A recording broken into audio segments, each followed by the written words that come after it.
அன்பு நண்பர்களே, அனைவருக்கும் அன்னை சமையல் உமாவின் அன்பான வணக்கங்கள். இன்னைக்கு அன்னை சமையலில் பார்க்க போகிறது இட்லி தோசைக்கு சூப்பரான சட்னி, கொத்தமல்லி சட்னி. வாங்க கொத்தமல்லி சட்னி எப்படி செய்கிறதுன்னு பார்க்கலாம். கடாயில் தேவையான அளவு எண்ணெய், 1 டேபிள் ஸ்பூன் உளுந்து, 1 டேபிள் ஸ்பூன் கடலைப்பருப்பு,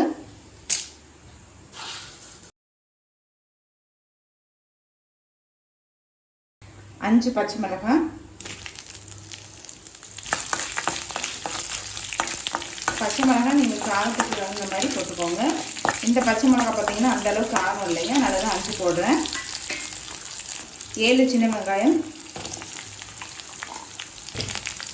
2 பல் பூண்டு,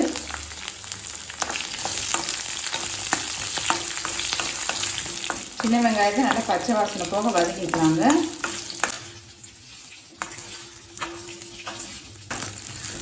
நீங்கள் விருப்பப்பட்டீங்கன்னா சின்ன வெங்காயத்துக்கு பதில் ஒரு பெரிய வெங்காயம் கூட போட்டுக்கலாம். சின்ன வெங்காயம் போட்டு பண்ணிங்கன்னா டேஸ்ட் ரொம்ப நல்லாயிருக்கும். சின்ன வெங்காயத்தை நல்லா வதக்கியாச்சுங்க. 1/2 கப் தேங்காய் தூள்,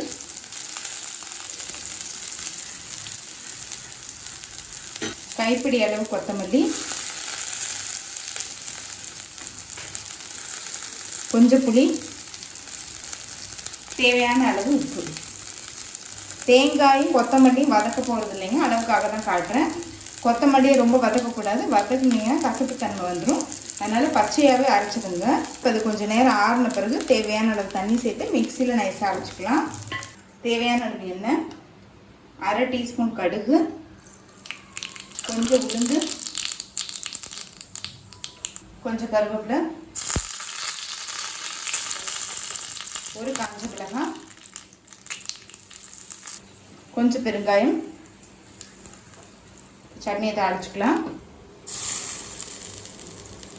கொத்தமல்லி சட்னி ரெடி ஆகிடுச்சுங்க. நம்ம இட்லி தோசை கூட சர்வ் பண்ணிடலாம். சுவையான கொத்தமல்லி சட்னி ரெடி ஆகிடுச்சு. ரெசிபியை ட்ரை பண்ணி பாருங்கள், கண்டிப்பாக உங்களுக்கே பிடிக்கும். ரெசிபி பிடிச்சிருந்ததுன்னா வீடியோவை லைக் பண்ணுங்கள், கமெண்ட் பண்ணுங்கள், ஷேர் பண்ணுங்கள். இது வரைக்கும் அன்னை சமையல் சேனலை சப்ஸ்கிரைப் பண்ணாதவங்க சப்ஸ்கிரைப் பண்ணுங்கள். தேங்க்யூ.